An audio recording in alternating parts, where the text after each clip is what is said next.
Whether you're ordering wings for the game, whipping up a 7-layer dip, or ordering pizza, there's something about football that makes you want to eat. And this football season, Uber Eats has the best deals on game day food. No matter what you're craving, from 2-for-1 pizza to buy one, get one wings, Uber Eats will be dropping new deals each week, all season long. Uber Eats, official on-demand delivery partner of the NFL. Order now. Terms and conditions apply. See app for details. Hey, it's Austin James. Yes, I'm living with diabetes, but it doesn't have to define me. Thanks to the Freestyle Libre 3 Plus sensor, I get real-time glucose readings throughout the day. The Freestyle Libre 3 Plus sensor is small and easy to wear, giving me the freedom to focus on my life as a parent and a musician. Now this is progress. You can get a free sensor at freestylelibre.us. Offer available for people who qualify. Visit myfreestyle.us to see all terms and conditions. Certain exclusions apply. Data on file. Abbott Diabetes Care. Per prescription only. Safety info found at freestylelibre.us. Hello and welcome to this week's edition of the Beaver Banter podcast. I'm Nick Daschel and I cover Oregon State football for the Oregonian and OregonLive. We're here to talk about another disappointing loss. Oregon State falls to San Jose State 24-13 in Research Stadium. It is the Beavers' fifth consecutive loss. It looks like Oregon State's running out of hope for bowl eligibility. It'll need to win 2 of the final 3 games to secure a postseason opportunity. Joining me, as always, is former Oregon State defensive end Isaac Hodgins. Isaac, how you feeling after yesterday? Well, despite how nice me and you look this fine afternoon, me and Nick are mourning right now after that Beaver loss. But no, wait, hold on. I'm a reporter, so I don't really mourn wins or losses. I root for stories. Well, yeah, I mean, you're perfect. It's perfectly acceptable for you to root and feel bad or feel good or however. Right. Okay. Yeah. Sorry about that. The media has rules. Yeah, I am mourning. I'm sad as an alumni and proud Oregon State former football player, but there are still a few games left to reach that bowl eligibility. We're right there. I think that at the end of the day, that's got to be the goal. And it's a little lofty right now, but I think it's the best thing for this program. I think everyone thinks that.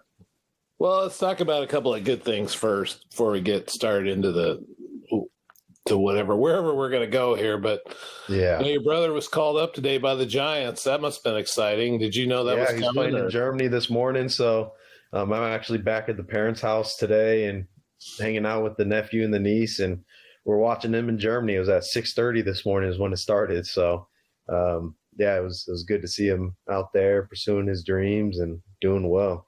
Getting some. When did you know? When did you know he was coming up?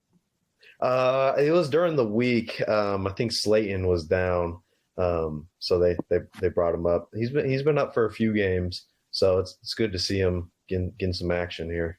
Yeah, what's that like to watch somebody in your family playing in an NFL game? You never got to see your dad obviously playing. I don't think. Yeah, I saw my dad play a few games. I don't know. It's just kind of growing up in a football family. It's just kind of normal, I mean, I remember when I was a kid, we would go to the movie theater. We see Larry Fitzgerald there, and we're like, "Hey, Uncle Larry!" It's like it was just normal to us. But it is surreal to kind of see him out there on the big stage doing well. Wait, I didn't know that. Larry Fitzgerald is related to you? Well, he played. My dad played with the Cardinals for a few years. So. Oh, he was uncle, as in uncle. Yeah, you knew him as an uncle. Okay, right? Like I didn't think I'd missed that. So. Like my nephew has a bunch of Uncle Isaiah McKenzie, Uncle whoever he doesn't know. Yeah, what I mean? Right. Yeah, he's living a good life. The other thing, this doesn't really hit close to home at all, but hey, Oregon State's basketball team's off to a 2-0 start, and God, they look good. I mean, they look really good. Were you guys much into basketball as football players? I mean, me personally, I wasn't, but I mean, Jaden Grant, obviously Noah Tongiai, like these guys are like, oh, if I wasn't playing football, I'd be on the basketball team right now. And then it's funny, all the football players think that they have a shot in the NBA or whatever it may be. So I was just a ugly defensive lineman, so we weren't the best at basketball. You had no game, I take it. I'll tell you what though, Tyler Volton, man, he's he's pretty good at basketball. There's some O-linemen who are pretty good at hoops. I think Blake Brandel was good at basketball. He was super good. Yeah, I saw Blake play in high school at Central. He was good. Yeah, he was pretty good. But the best player on your team was Tegan Quatariano. Oh yeah, I think he could have. I don't know if he could have played at Oregon State. I think he could have given it a try, but he certainly could have played at like Western Oregon or a place like that. He would have been a star at a place like that, I think. I do know our team took a lot of pride when we would go to the memorial, not the memorial, but go to the gym on campus, and we'd have a few of our guys play a few of the men's basketball team, and they would come back like, oh, we beat the men's basketball team in a 5-on-5, so everyone thinks that they're a basketball superstar. I don't know. I used to have a running I don't know what you ever want to call it, with Jalen Moore, because Jalen thought he was something special. Oh man, don't get me started with him. And he kept telling me he was the best player on the team, and I said, "No, you're not. Tegan Quatariano would put you into the stanchion." He thinks he should be. He thinks he should be on the Denver Nuggets right now. I promise. No, you. I know.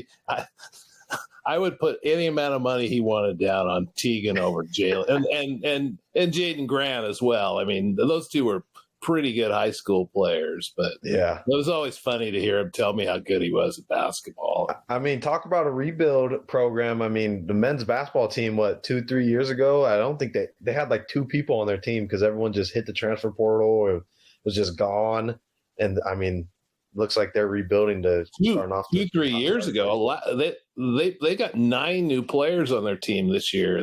They gutted it pretty much this last year. I just remember, I don't know if it was last year or 2 years ago, but like I would come into the weight room and the basketball team's working out. I'm like, where are they? They're like, oh, they're right there. There's 2 guys. And I was like, what? Like, this is insane. But I assume none of the basketball players ever pretended that they were good at football. Oh yeah, no. I mean, come on now. It's just a different mentality, I still get sad sometimes. The defensive line kind of place where we warm up and do our drills and stuff is right next to the basketball practice indoor facility or the facility.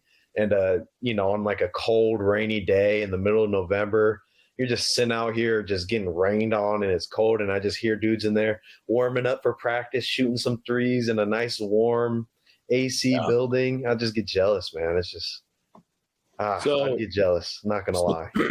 Could you dunk? No, I couldn't dunk. I was too short and too fat. If you're going to be short, you gotta lose enough weight to be able to get up there. How about Isaiah? Could he dunk? Yeah, he could dunk. I mean, all these guys on the team were like, oh, I could dunk. It's like, dude, you're 6'6" and have a 7-foot wingspan. I hope you could dunk. Like, yeah. We had dudes on the defensive line, they could dunk, and their vertical was like 12 inches. I was like, dude, come on, get out of here.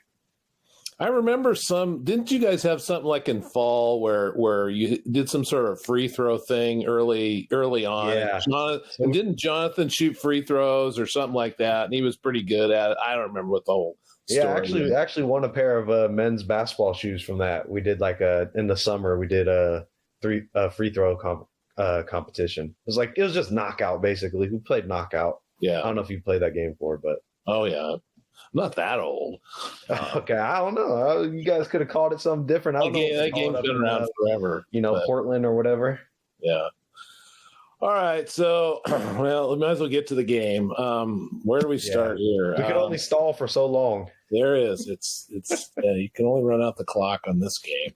I guess we'll just start with opportunity. We've talked a lot about, you got to stomp on your opponent when you got the chance. And Oregon State had the chance in the second half, and they blew it. I mean, there's just no getting around it. It was 13-10. They stopped San Jose State on downs, take the ball down inside the 5, and get 0 out of it. I mean, it just felt like that was the game right there, where they had a chance to take a double-digit lead and didn't do it. Yeah, it's just, I mean. I heard it because I was watching the game on television. I heard the dudes on the San Jose State sideline like, we got to stomp on their throats. Like, don't let them breathe. We got to close this game out. Like, basically saying things that I'm like, man, that's what we used to say when we were beating another team. And it's just you just hit the nail on the head of like, it was just missed opportunities. You can't put these drives together and then fumble the ball. You can't put these drives together and then get nothing out of it, especially when it's a one-score game. I think I watched the interview after with Coach Bray too, and he said the similar words of you can't trade 7 for 3 points, or 0 points. I thought in a similar vein, the opening drive was just about as bad. Where I thought that was the worst one, to be honest. Where you get a 3 and out on defense. I mean, you're just praying for your defense to show up. They show up, 3 and out. You hit a 40-yard pass, get immediately in the scoring range, and then 3 plays later, it's a fumble and the drive's over. I guess how that happens, but is it a lack of focus? Was it just a great play by the defensive guy, or what? I just think it was just bad ball security. I don't know if Hank fumbled a few times before this season. Yeah, he's had a few. Yeah, I think it's starting to kind of develop as a bit of a problem. I even saw in some plays he's like on his way down to the ground and the ball's hanging out here, and I'm just like, man, it's just not good ball security. And I think it was just that. It's just not good ball security. And that's just a fundamental, like, as a running back, you got to be dreaming of holding the ball high and tight. That's some of the worst feeling, right, is when that ball gets knocked out. Like, my dad played fullback, and he would say that was the worst feeling as a running back when he was at college. The ball gets popped out, and these defenders are on top of you. You could see the ball, and you're trying to grab it, but your arms are pinned to your body because there's people on top of you, and you're just like, your life's just flashing before you. You're just like, no, I got to get that ball. And that in my opinion was like, that kind of set the tempo for the whole game. I mean, and that was the biggest thing I was seeing is when I watch Oregon State football games, when I'm watching their team, there's just no cohesion. It doesn't seem like it's a team almost. It just seems like everyone's kind of individually. It's like defense is operating separately, offense is operating separately, and then there's no cohesion. It feels like of like this is a team, and we're going to. It's just like someone does good on one drive, and then the next drive the offense blows it, and then the defense does good, or the offense does good, and then the defense blows it. There's just no cohesion, and I don't know if that's just been something that hasn't clicked yet for this 2024 Oregon State Beaver team. So there's been, I would say during this 5-game streak, I want to say it's been, I keep saying 5-game losing. It's a 4-game losing streak. Okay, 4-game losing streak. But over the last 5 games, there's been 12 turnovers. I remember during the Smith years, they didn't even get to that number in a season a couple times. It felt like they really valued the ball. It was really turnovers were really a big deal. And I'm not saying they're not with this team either, but how do you stop it? I guess. Yeah, I mean, it just has to be a focus. Like, it has to be an intentional focus. I mean, I remember there were games where we would either have bad ball security or we would just have no takeaways as a defense. That next practice where we came in, we were focused and hammering that. Like, the whole first 15 minutes of practice, we're working on ball security, like offense and defense alike. Like, I remember one time our ball security got so bad that the whole team, we all did ball security drills, because if you're on the football field, you have the ability to have the ball in your hands. And what's the worst thing as a defender is when you get a turnover, then what? You give the ball away. So that's the worst thing that could happen. And so you just got to drill it, and you got to drill it religiously. Like, it's got to be a religious practice of your team to focus on ball security. And it's got to be a religious drilling into your quarterback's head. We're going to make good decisions with the ball. And it just feels like we're in survival mode at this point of the season. And when you're in survival mode, you're not focused on the basics, the fundamentals. You're just trying to breathe. So defensively, Oregon State held San Jose State to 17 points. So, I mean, that's good. What did you like defensively from what you saw? Yeah, I mean, I like any game where you hold a team to 68 rushing yards. I like that. Any defense likes that. I mean, you hold a team to under 100 rushing yards. I don't care if they don't run the ball a lot or anything like that. That's a good game defensively. And then when you take into consideration the other touchdown was a pick six, like you only gave up 10 points defensively. That's good. Well, it was 17. They gave up 24. It was 17 points. Oh yeah, that's right. Yeah, at one point. But at the end of the day, I just thought defensively, I saw spurts of things that looked good, like batted balls. I think there were 2 big time batted balls. Like Samisi had one, and then Melvin had one on that 4th down. And then I just think that in the run game, particularly, what I didn't like is there was one play where they scored on a running touchdown where it was just a hat on a hat offensively. Offensively, they got one person on one defensive player, and that happened across the board, and they ran in for a touchdown. Like, there was nothing schematically they did wrong as a defense, but it's just defensively, if you go a hat for a hat, meaning if an offensive lineman blocks me and I allow him to continue blocking me, I lost and he won. Like, someone has to get off of a block and win. You can't go 1 for 1. And that's what this defense is doing too many times. And then it's the little things I'm seeing, just the missed tackles. You know, I think it was like one of the second drive San Jose State had, where it was just a safety came down and missed the tackle, and the dude ran for 30 extra yards. It's like, dude, that can't happen. It's just, we got to drill these fundamentals, and it's just got to be second nature. Yeah. I'm getting a lot of comments from fans and whatnot about the secondary, not being all that great. But I just keep going back to it. I don't care how good your secondary is. If you don't have a pass rush, you're kind of screwed. Yeah. It's just, you can't cover a guy.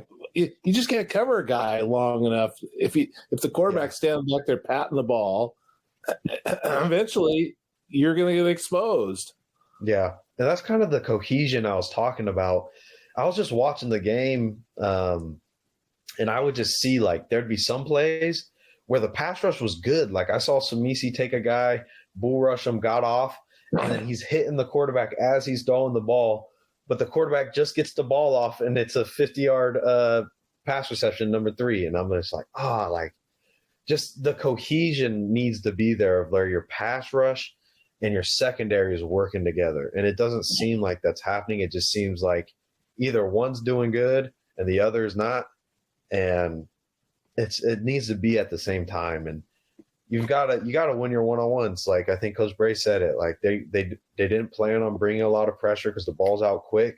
Well, as a defensive lineman, you're not going to be able to get a pass rush if the ball's out in 1.5 seconds or whatever it may be. But you also, those few opportunities you do get where you get a true drop back pass, you've got to get back there. And I'm just seeing a lack of edge rushing. I think that's got to be the point where they got to focus. Is like, we got our edge rushers. We got to get some edge rushers in there who could go get after the quarterback.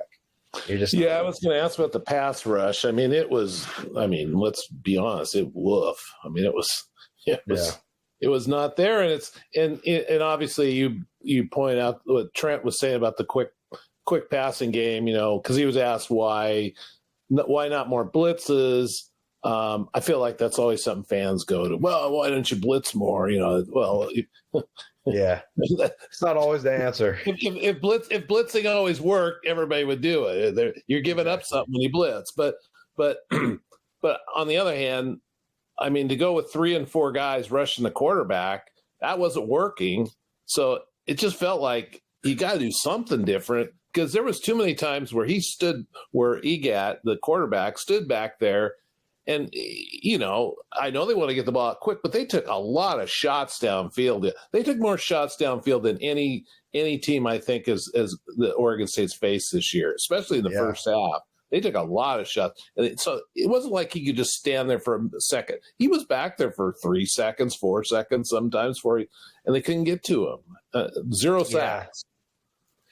And that's the frustrating part is like, what do you do as a coach? Like, do I send people?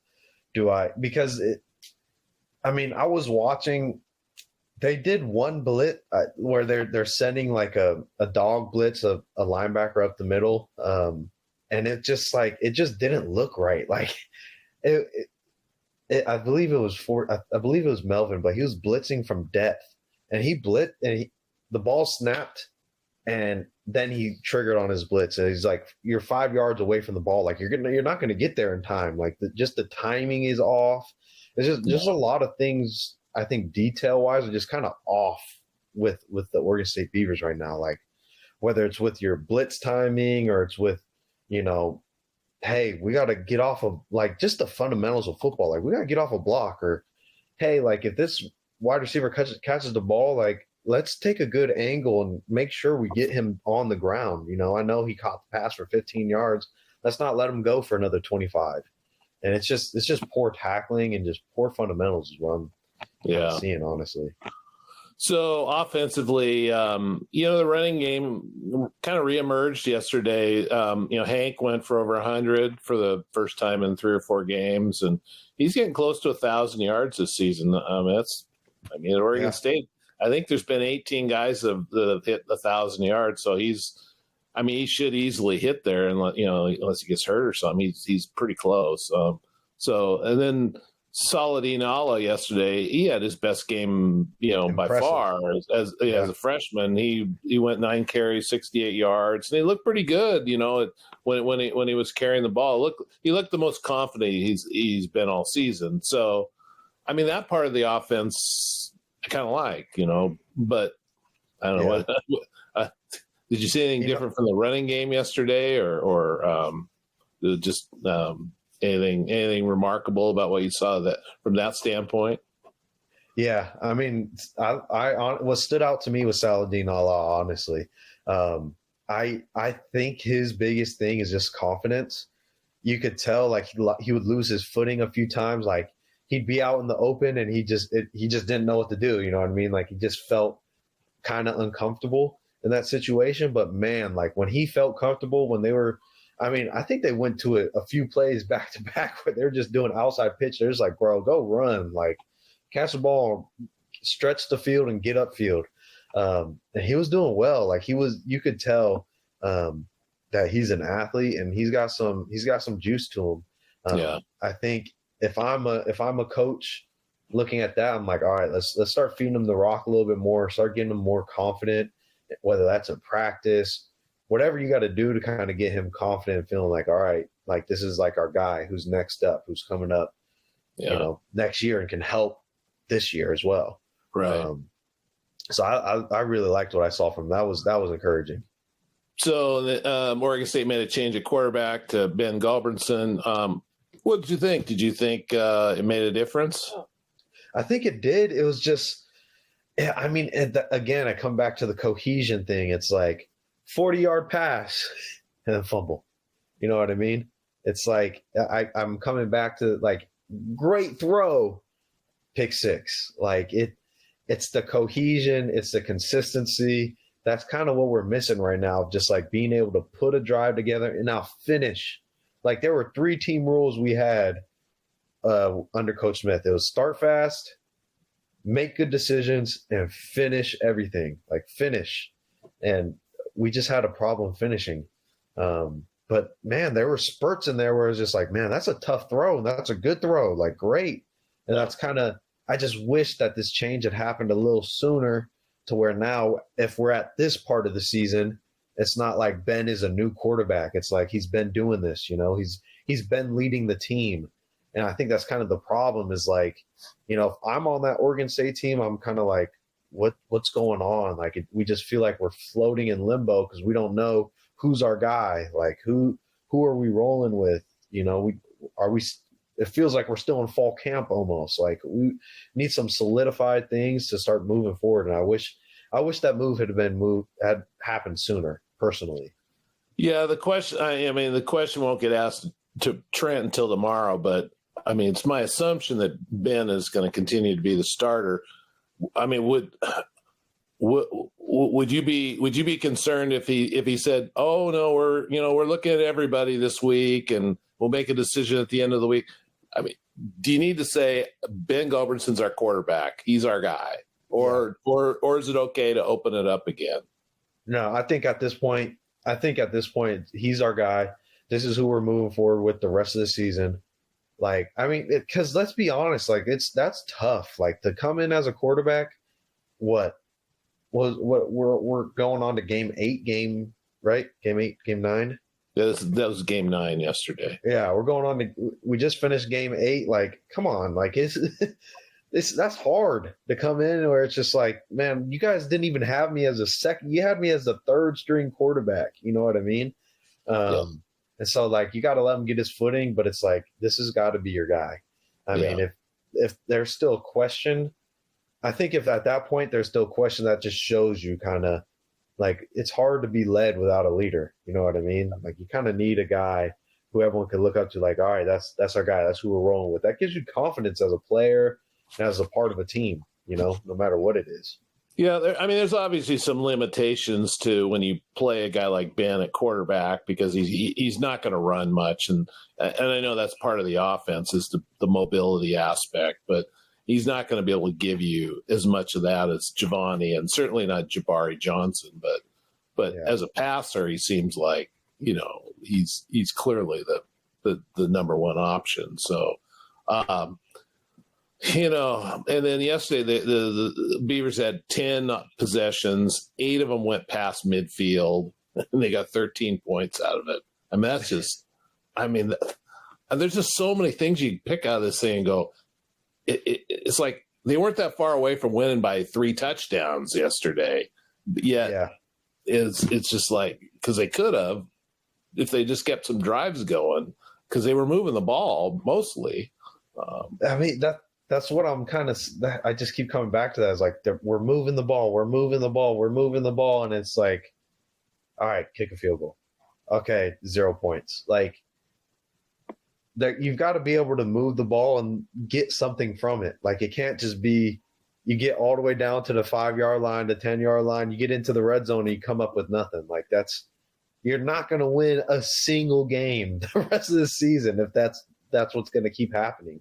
And I think it's just got to be like, all right, guys, we got our group, we got our crew. Let's settle down, okay? Let's settle down and do the little things right. Be consistent. Defensively, we're not asking you to be superstars. Make tackles in open field. Win your one-on-one. Get in the quarterback's face. Make the internal clock in his head speed up a bit and cover for 3 seconds. That's it. We're not asking you to do anything special. We're not asking for shutouts. Like, just do your job. And I think if that could be the message going forward of like, hey, we got our group. We've gone through our downs. Now let's start rising up again here. Get to a bowl game and salvage something of the season. Yeah. Obviously, the play of the game was the interception by the San Jose State cornerback on Ben near at the 15. At first blush, when I saw it, it looked like he just threw it right to Harvey. But then I watched a little bit of video, and it does look like Reddix was in the area, and maybe he slipped a little bit. I don't know. What did you see on that interception? Yeah, I mean, I was kind of like you. Like, I'm like, just like, what happened? I mean, it's kind of hard to tell what happened on that interception. You don't know whose fault.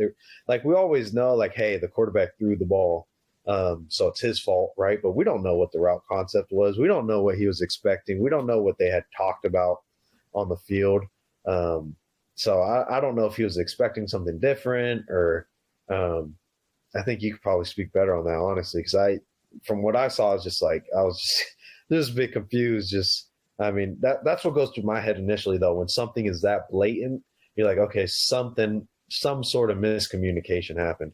I think that's what we're also talking about is like when you bring in a quarterback who hasn't been playing with these guys the whole entire season, like there's not going to be that chemistry. There's going to be miscommunications. There's going to be, I thought you were going to do this. No, I thought you were going to do this. There's going to be that going on. And I think that was the result of it. Yeah, I noticed that on the last drive, Oregon State's last drive too, where they tried to throw a deep take a deep shot with Trent Walker, and Trent stopped at about the 20 and the ball went way over his head. And like, it just made me wonder, were they even on the same page on that play? Because I felt like Walker was thinking one thing and Ben was thinking something else. And it was. I don't know much about offense and wide receivers and quarterbacks. I do have a brother who played wide receiver, and I know every day after practice from 2018 to 2019, right, or 2020, whatever you want to say, every day after practice he was with Jake Luton running routes. Every day. They're running routes. They're drilling it. They're getting each other's chemistry down. This is what Isaiah did all the way to high school. Like in high school, he was doing this with our high school quarterback. Yeah. And like, if I'm Ben, hey, everyone in the wide receiver room, if I'm throwing the ball to you, we're staying after practice. We're getting our chemistry down. You have to. Like, you got to get this chemistry down. And you got to be able to recover from what you weren't able to get early on in the season, right? Because he wasn't doing that earlier on in the season. Who Ben was throwing with probably after practice probably wasn't Trent Walker. I don't know. I'm not there, right? But they're probably Trent Walker and all them. They're probably throwing with McCoy because that was their quarterback, right? So you got to drill these things. You got to get in the room together. You got to brainstorm together. You got to start building that chemistry because that was what's lacking. Well, it kind of wrapping this up. Does it feel hopeless, or and how do you? Well, let's go a different. If you're Trent Bray and the coaches, how do you convince the team that there's still something to play for? I mean, I think you got to look at the facts. I think that game looked a lot worse on paper than what it was. I think I think you can boil that game down to self-inflicted wounds of not finishing on that's something we can control. It's not like it's uncontrollable. Everything that happened that game is very controllable. Like, don't get down. I think that's got to be the message, is like, guys, this is controllable. We got 9, 10, 11. We got a few games left. Like, we can get to this bowl game. And I think the bowl game is important, to be honest. For the health of this program, the bowl game is important because you're going to build that chemistry. You're going to build that brotherly bond. You're going to build all this kind of stuff that's going to carry into next season. So I think as Coach Bray, athletic director, like, for the health of this program, you got to get to a bowl game.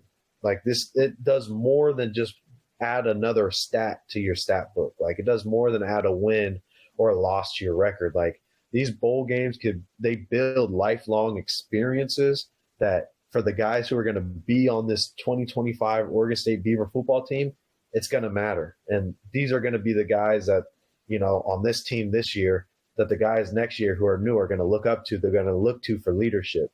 Yeah. So you just got to preach, hey, control the controllables. And you're going to show clips in, like, film is never as bad as you think it is, and it's never as good as you think it is. So as bad as we think this game was, they're going to pull up the film into the team meeting room, and they're going to show, like, look, if this guy just did this, it's a touchdown. If this block just happened correctly, it's a touchdown. It's a completely different narrative if X, Y, and Z happened. And when you break it down in film, that actually builds a lot of hope in you as a player of, like, okay, it wasn't as bad as I thought it was. Yeah. And it could go vice versa. It's not ever as good as you think it is either. But then it's on the players to actually, A, believe that, and B, go out on the field and actually make that block or make that move or whatever the coach pointed out was lacking on a certain play. I mean, that might be the difference between a veteran team and a team that doesn't have a lot of veterans on it. Yeah. I mean, and it's all over the film. It's on special teams. Like, man, I remember sitting in on some special teams meetings, and I'm just like looking at this, and Coach Cooks is like, guys, if we get this block right here, this is a touchdown. Like, and it's the same for every position, every single play.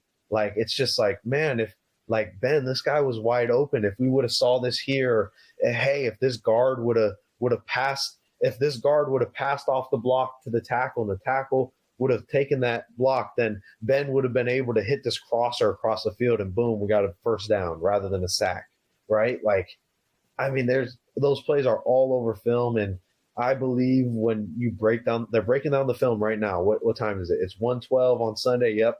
They're in the team meeting room right now. They're watching this film and they're boiling over everything. And I'm hoping what the goal is should be to show these guys, like, listen, we control the controllables, we get to a bowl game. And that's gotta be your goal. You gotta win. Well, last thing, Air Force is up next. It's a triple option type team. Did you ever face an offense like that in college? Yeah. No, I mean, Air Force, this type of offense is just kind of what we were just saying. It's like, we're not asking you to be a superstar. Do your job. If you are assigned the quarterback, stick with the quarterback. If you're assigned the running back, stick with the running back, right? If you're supposed to take on this blocker with your inside shoulder and keep your outside hand free, do that. And against these type of offenses, that's the biggest thing. It's discipline. Because that's what Air Force, Army, Navy, these are all military guys, right? They're all based off of discipline, doing their job, and just doing it at a very high level. And that's what the Beavers need to do. They need to do their job at a very high level and just do it consistently. Just do your job. That's it. And you can stop this offense. Simple as that. I mean, it's not like Air Force is not having a good season, but they did end a 7-game losing streak last night, beat Fresno State. So it just feels like Oregon State can't catch a break right now. The one game where you feel like, oh, this is a get well game, and then Air Force goes out and plays 36 on Fresno last night. So no, I'm not. So I don't know what. I think at all points of this season right now, honestly, there's no really kind of give me games, where we're currently at. No, probably not. Of the season. No. So it's like you're gonna have to scratch and claw for whatever win you get this for the rest of this season. Yeah. Well, that's going to do it for this week's podcast. We'll be back next week to see how the Beavers did at Air Force, and then we're going to look at the final home game of the season. The Washington State Cougars will be coming to Corvallis on November 23rd. So we'll see you next week. Go Beavs.